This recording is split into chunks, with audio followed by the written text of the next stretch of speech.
Bapak-bapak, ibu-ibu, mas-mas dan mbak-mbak sekalian, saya di sini Pradana.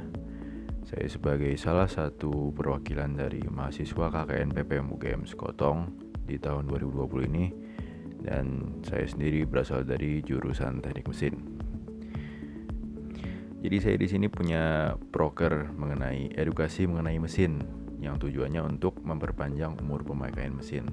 Pertama-tama, sebenarnya apa sih itu mesin? Jadi mesin itu sebuah struktur mekanis yang nantinya dia memanfaatkan energi yang diterima untuk dikonversi ke dalam bentuk energi yang lain. Dia berguna untuk memudahkan pekerjaan manusia, dan sumber energi yang didapatkan bisa dari hewan, manusia, angin dan air, atau energi kimia, energi panas, dan energi listrik, dan berbagai macam bentuk energi yang lainnya.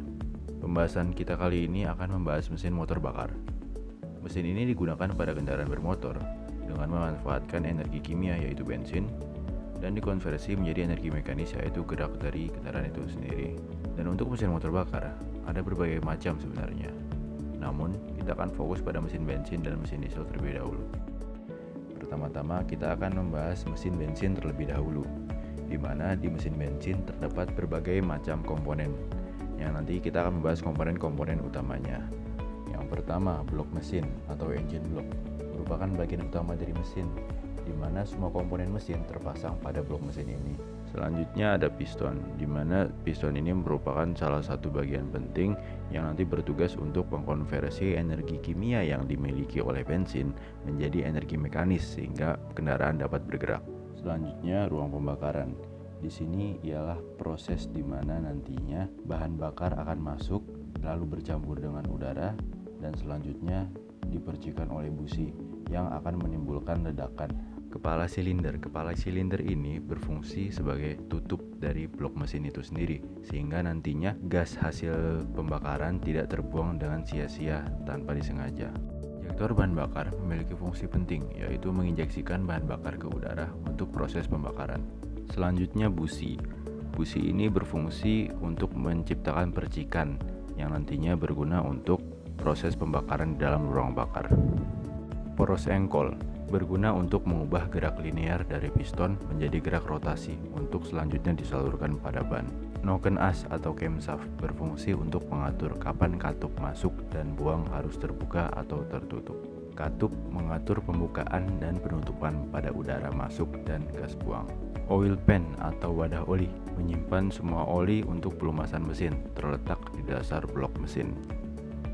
Selanjutnya kita akan masuk ke dalam cara kerja mesin bensin 4 langkah atau 4 tak, di mana mereka mempunyai 4 jenis proses, yaitu fase intake, fase kompresi, fase power, dan fase exhaust.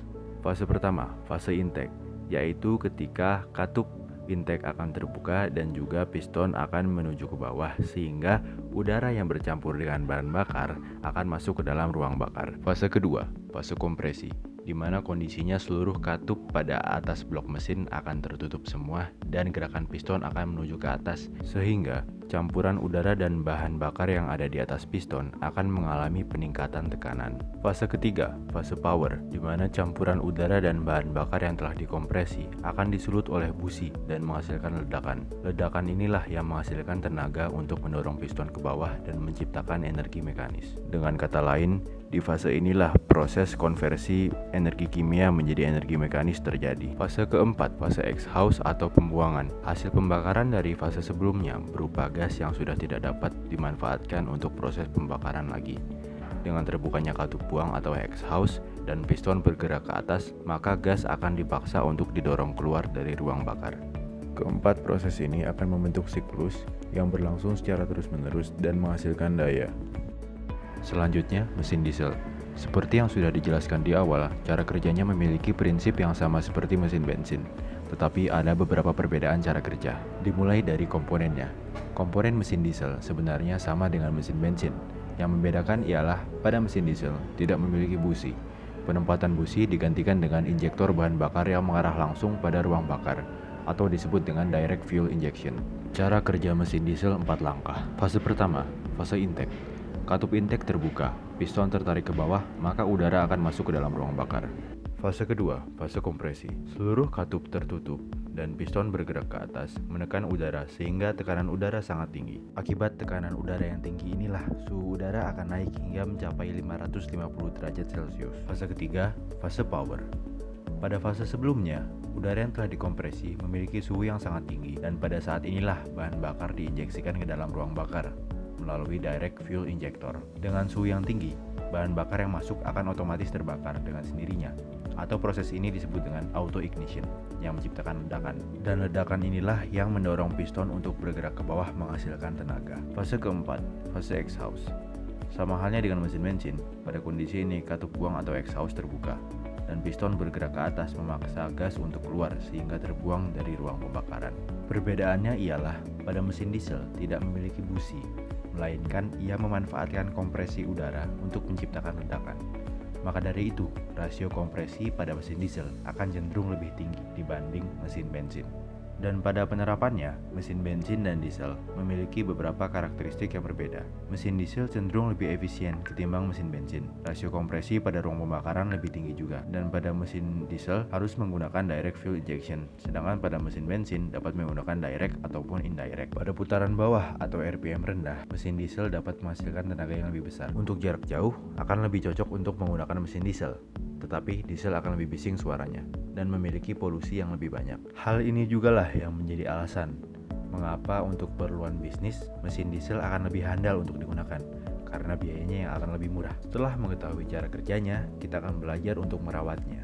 Perawatan mesin menjadi penting guna mencegah kerusakan fatal yang akan memakan biaya lebih besar. Dalam perawatan ada 3 jenis, yaitu preventif, prediktif, dan breakdown. Preventive maintenance ialah sebuah tindak pencegahan kerusakan. Contohnya, seperti penggantian oli secara berkala, pengecatan ulang pada bagian yang terkelupas, dengan mengganti oli, mencegah keausan pada mesin, dan memperlancar pergerakan piston. Pengecatan ulang akan mencegah karat pada komponen bermaterial besi. Predictive maintenance berarti segala kerusakan yang dapat diprediksi sejak awal.